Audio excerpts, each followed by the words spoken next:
Welcome to a place where the past never dies and the dead never truly rest. Tonight, we descend into darkness. Our story takes us to the town of Millwater, a place forgotten by time, where the air is thick with silence and shadows dance in the corners of your vision. At the heart of this forsaken town stands a house, not just any house, but the Marshall House, a structure that has seen more than its fair share of tragedy. Some say it's cursed. Others say it's haunted by something far worse than ghosts. For friends, one crumbling mansion, and a cellar that should have stayed sealed forever. Join me as we open the door to the Forgotten Cellar, where secrets fester in the dark, and once you step inside, you may never come out the same. Turn down the lights and listen closely. Something is waiting for you in the dark. The road to Millwater was long and desolate, cutting through dense forests that seemed to close in the further you drove. It was a forgotten town, its name barely visible on rusted road signs. The once bustling town had been abandoned decades ago, but its sinister reputation lingered. And at the heart of the town stood the Marshall House, the last remaining building, decrepit and rotting, untouched by time and visitors. Sam had heard the stories, but he didn't believe in ghosts. At least, that's what he told himself. When he and his friends, Jess, Emily, and Mark, decided to explore the infamous house, it seemed like a fun adventure, a way to challenge the supernatural legends. After all, it was just a house. Or so they thought. As they approached the house, it towered over them, its windows shattered, like hollow eyes staring into their souls. The door creaked as they pushed it open, and a gust of cold, damp air greeted them. The inside was worse than they imagined. The floorboards were warped and cracked, the wallpaper peeled away in jagged strips, and the smell of mildew hung thick in the air. Jess led the way, her flashlight flickering as she stepped cautiously over debris. "This place gives me the creeps," she whispered, glancing at Sam. "Relax," he chuckled, but his voice betrayed a hint of unease. "It's just an old house." But the house had other plans. The walls seemed to groan, almost as if they were alive, and strange shadows danced in the corners of their vision. The temperature dropped as they moved deeper into the house, the air heavy with the weight of decades of silence. As they split up to explore, Jess found herself drawn to the cellar door. It was hidden behind a pile of broken furniture, almost as if someone had tried to seal it away. Her fingers hesitated on the cold, rusted handle, but something deep inside urged her to open it. The door gave way with a low groan, revealing a dark, narrow staircase. The air that wafted up from below was even colder, and it carried with it a faint, metallic scent. Blood. She wasn't sure why, but that's what it smelled like. "Guys, you need to see this," Jess called out, but her voice was swallowed by the oppressive darkness. The others arrived, and together they descended into the cellar, the beam of their flashlights trembling in the suffocating blackness. The cellar was large and empty, save for a single object, an old crib, standing in the center of the room, rotting and broken. "Why would there be a crib down here?" Mark muttered, inching closer to inspect it. But before anyone could answer, the door slammed shut behind them with a deafening crash. The sound echoed through the cellar, followed by an eerie silence. Jess's heart pounded in her chest, and she rushed to the door, tugging at it desperately.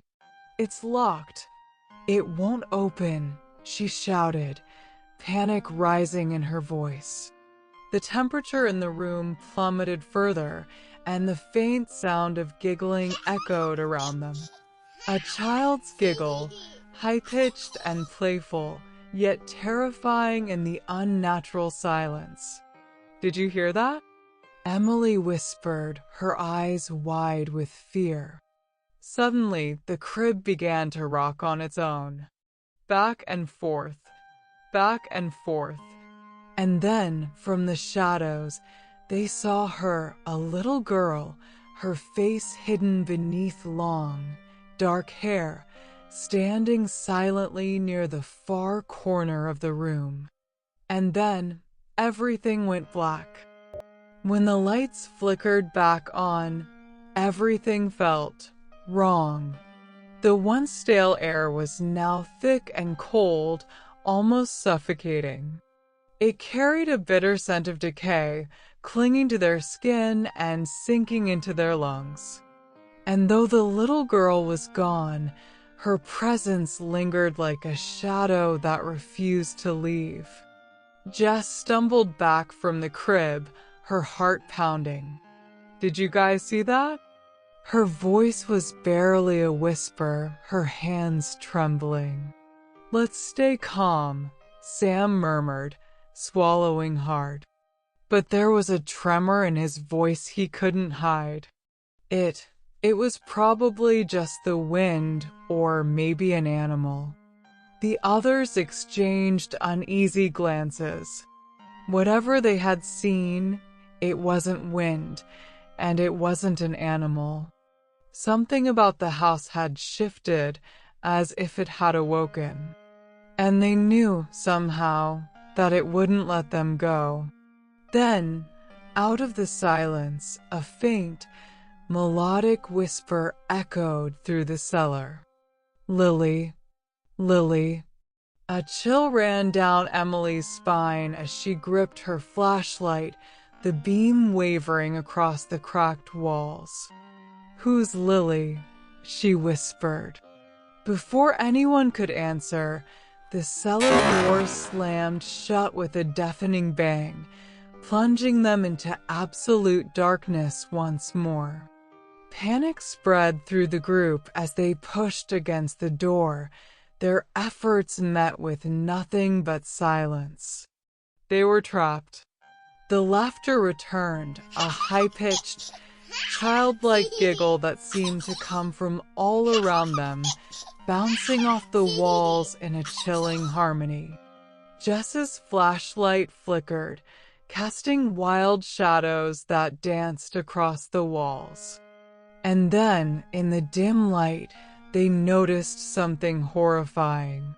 The crib was no longer empty. A tiny, pale hand reached out from between the slats, the fingers curling slowly, as if beckoning them closer. They stared in silent horror, unable to look away as a shadowy figure materialized beside the crib, a small girl in a tattered dress, her face obscured by long, dark hair. Mark swallowed, his voice barely a whisper. No, this isn't happening." The figure lifted her head, revealing empty, hollow eyes that seemed to drink in the darkness. Her lips twisted into a smile, one far too wide, exposing rows of sharp, decayed teeth. She took a step forward, her small feet dragging across the floor, leaving dark, wet footprints in her wake. Jess clutched Sam's arm, her voice shaking. What is she?" The wall seemed to close in around them, pressing down with a weight that felt almost alive. And then, as if answering her question, the voice came again, louder, echoing. a chorus of whispers filling the room. Play with us forever. A sudden, violent cold surged through the room, extinguishing the flashlights and leaving them in pitch black. Sam's heart raced as he felt something brush against his arm, light as a feather, but unmistakably real. He whipped around, only to find nothing. Desperate, Emily's voice broke through the darkness. There has to be a way out. There has to be. But her words were drowned by the child's laughter, louder now, shrill and distorted. Suddenly, Jess screamed, her flashlight flickering back to life just long enough to reveal Lily, standing mere inches from her, her black, hollow eyes locked onto Jess with a twisted, hungry expression. "Stay away," Jess shouted, stumbling back, but the girl only smiled, her teeth gleaming in the faint light as she whispered, "Come play." Before any of them could move, the walls began to bleed.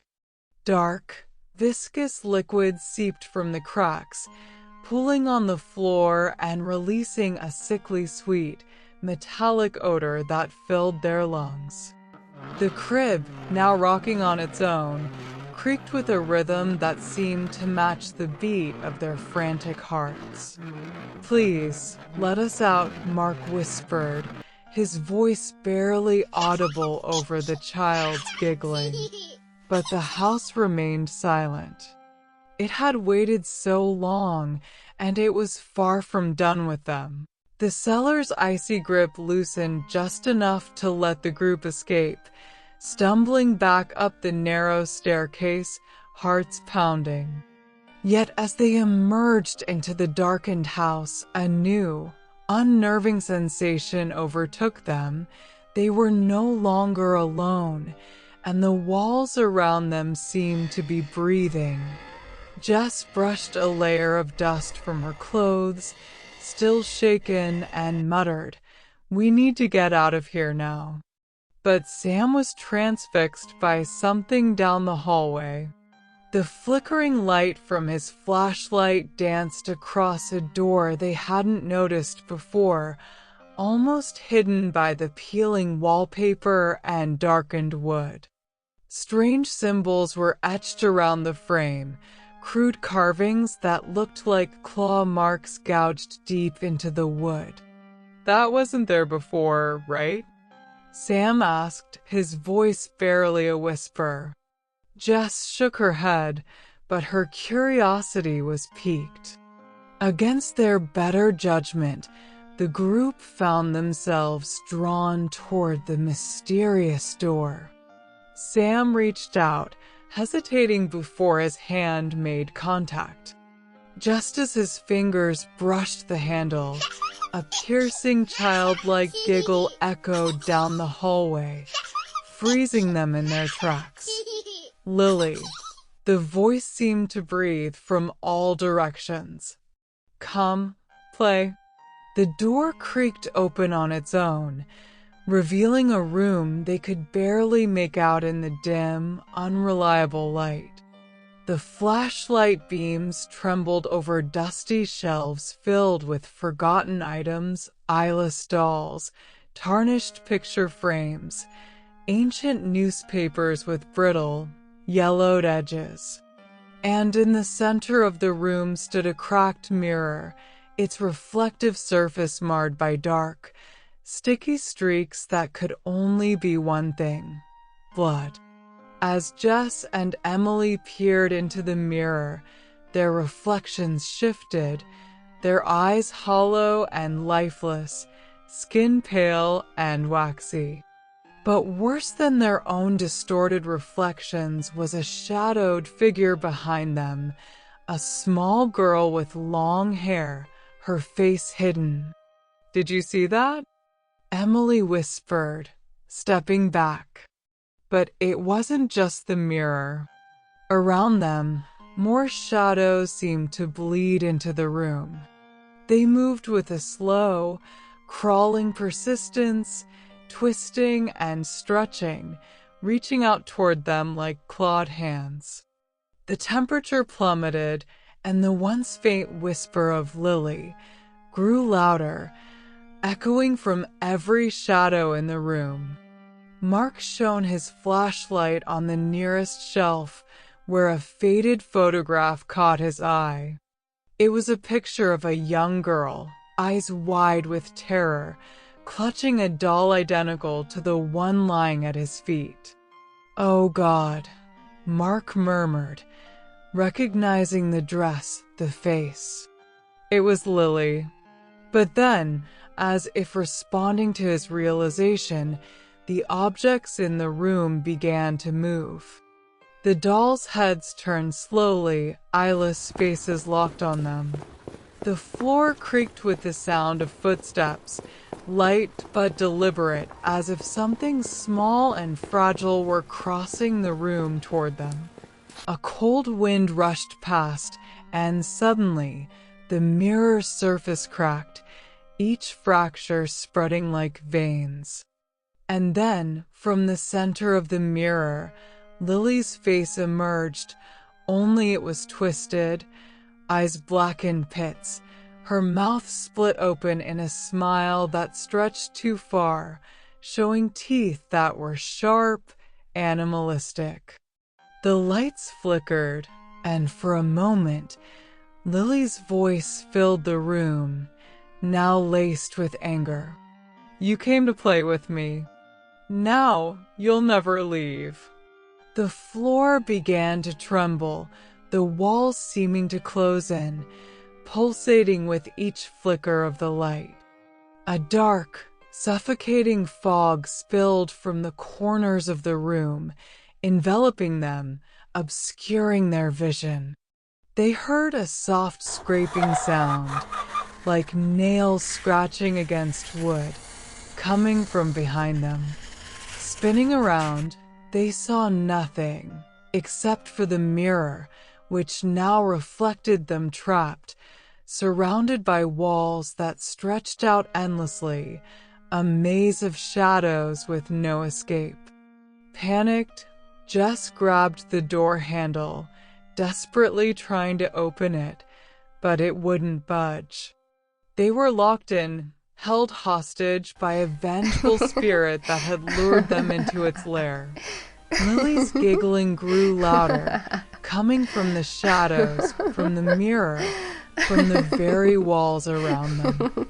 The room became a chorus of overlapping whispers, each one calling for them, taunting, mocking. Forever, forever. Sam's flashlight flickered and died, plunging them into pitch darkness. And in that absolute blackness, they felt it, Lily's cold hand gripping each of their arms, her icy breath against their skin as she whispered, "You wanted to find me. Now you're mine." The room trembles, the shadows recede, and silence blankets the air. The group stands in eerie stillness, their faces pale and breath shallow. The mirror, now void of its haunting shadow, reflects only their exhausted forms. But they know this is far from over.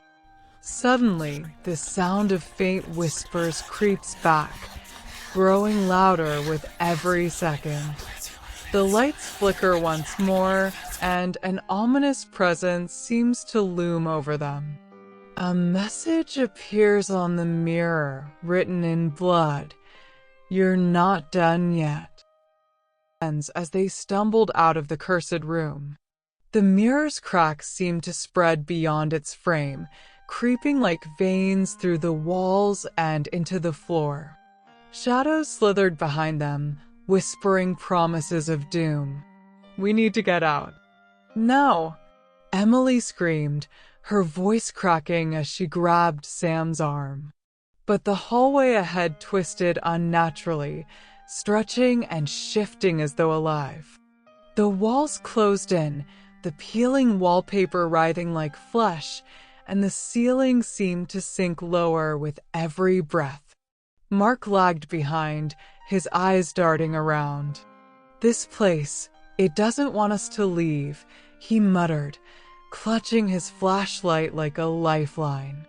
As they turned a corner, the house retaliated. A door slammed shut behind them, and a loud, bone-rattling roar erupted from deep within the walls. Then came Lily's voice, soft, mocking. "You can run, but you can't hide." Jess suddenly froze mid-step, her body stiffening. Her eyes rolled back, and her lips parted to release a low, guttural growl. When she turned toward the group, her expression was eerily blank, her movements jerky and unnatural. "Jess," Sam called, his voice trembling. Without warning, she lunged at Emily, her hands clawing like talons. Emily shrieked, dodging just in time, but Jess wasn't herself anymore. Her skin had turned a ghastly gray, veins pulsing black beneath the surface. "She's not Jess anymore," Mark shouted, pulling Emily away. Jess's voice shifted, layered with Lily's. "I told you. You're not done yet." Before they could react, Jess let out a blood-curdling scream, and the shadows consumed her completely, leaving nothing but a faint outline of her figure on the wall. Panic consumed the remaining three as they sprinted down the endless corridors, their flashlight beams trembling. Doors opened and slammed shut on their own, revealing glimpses of horrors inside. Dolls with sharp teeth, bloodied handprints smeared on walls, and figures staring from the darkness. Mark tripped, falling to the ground as a tendril of shadow wrapped around his ankle. "Help me," he cried, clawing at the floor. Sam grabbed his arms, trying to pull him free, but the shadow's grip tightened, dragging Mark inch by inch toward a gaping, dark hole that had opened in the floor. "You have to let me go," Mark shouted, his eyes wide with terror. "No!" "I won't," Sam started, but the shadow yanked hard, and Mark's scream was cut short as he was pulled into the abyss. The floor sealed itself shut, leaving no trace of him. Emily sobbed, barely able to stand. "We're not going to make it, are we?" Sam looked at her, his face pale but resolute. "We have to try." The two burst through a door that led to the foyer, where the front door of the house loomed before them. It was ajar, letting in the faint glow of moonlight. "This is it," Emily gasped, her hope renewed. They sprinted toward the door, but as they reached it, the entire house shook violently. From the shadows of the staircase, Lily emerged, her twisted form more horrifying than ever. Her face was a grotesque mask of malice, her blackened eyes glowing faintly. "You can't leave," she hissed, her voice echoing. "This is your home now." Sam turned to Emily. "Go. I'll hold her off." "No, Sam." "Go," he shouted, shoving her toward the door. Emily hesitated, tears streaming down her face, but then she ran. The moment she crossed the threshold, the house let out a deafening wail. She stumbled into the cold night air, turning back just in time to see the door slam shut behind her. Sam was gone. Emily collapsed onto the grass, gasping for breath. The house stood eerily silent, its windows dark and lifeless. For a moment, she thought she was free. But then, a soft giggle reached her ears. So she started to run to the car, and she sat inside. Then she turned slowly, her heart pounding. In the reflection of her car's window, she saw them, Jess and Lily standing side by side, their faces pale and distorted, their blackened eyes locked on her. "You escaped," Jess whispered, her voice carrying the same layered echo as Lily's. "But you'll never be free." From the shadows of the trees, Sam's voice joined them. "We'll always be with you, Emily, forever." The last thing Emily saw before the reflection faded was Lily's sinister smile, promising that the nightmare was far from over. And in the distance, the house's windows lit up once more, as if beckoning her back. A chilling giggle pierced the air, and Emily froze as Lily's voice whispered from the darkness. "See you soon." Do you think the nightmare is over? Stay tuned for more tales of terror. If you dare, then like and subscribe our spooky podcast.